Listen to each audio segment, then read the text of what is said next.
Lawrence, Louis once said, "My whole life has been happiness." Do you think he was telling any sort of truth there, or was he just adopting the smiling mask that he always seemed to like? No, I think that was true for him. I mean, his life was certainly, very difficult in many ways, wretched existence when he was younger because he was born at the very bottom end of the social scale in New Orleans. His father abandoned the family at birth. His mother was a part-time laundress and part-time prostitute, and he grew up on the margins of society.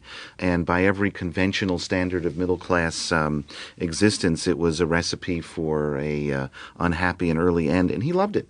He thought it was wonderful. He remained very much a creature of that background throughout his life, and even as he became more and more of a mainstream figure, he had a freedom living on the margins of society that many other Americans who were not on the margins didn't have. Chris Barber, this is the man who recorded What a Wonderful World. Do you think at least a part of Louis Armstrong believed that it was wonderful? No, I think he believed it was part of his thing to sing songs like that. I mean, you are a professional entertainer. It's the difficulty for a jazz musician. I've always felt this from the very beginning, that you are a creative artist, but you're also a professional entertainer. You are an artist, but you're also in show business. And frankly, I was never too pleased about having to be in show business because I felt it was requiring things of you that weren't really very important and were quite a distraction and setting you up against standards that were irrelevant, But, I mean, Louis, in America, that's how you get on, and he did it, and he got on. He believed to the end of his days that he'd been born on the 4th of July, 1900. Actually, it was the 4th of August the following year. But nobody disputes that it was in New Orleans and that his father ran off and his mother made a living by having lots of so-called boyfriends. Chris Barber, it's the classic childhood of a jazz musician of that generation, isn't it? Well, if you were black in the South, yes, it was classic. I mean, black people living in New Orleans, the group he came from, were the bottom end. And he came out of that, and by his amazing ability to bounce back, in effect, he did it. And he found a good way through things. He found people who were nice to him, the Jewish family he worked for and treated him really well, for example. He had a kind of character that he felt he had to do something and did it. He dropped out of school when he was only 11. He made a few bucks selling coal off a cart in Storyville in New Orleans, and he acquired his first trumpet and started to play like the jazz musicians he heard around town. But, Lawrence, we don't really know what jazz was like before Louis Armstrong, do we? It's hard for us to know exactly because it was before the age of recording.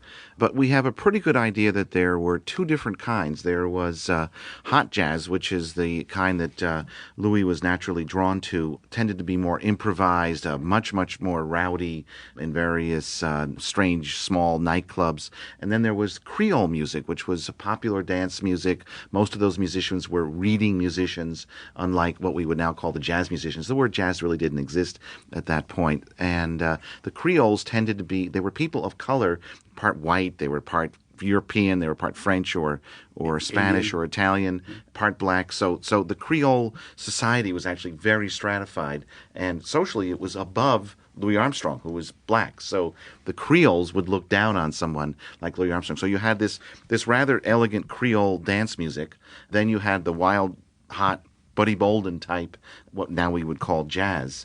And to some extent, Armstrong was trying to straddle both worlds, both right. musical He was the worlds. first person, Chris Barber, you agree, to bring those two worlds together? His talent, his musical talent was so great that he could have brought any worlds together. I mean, he really could do anything.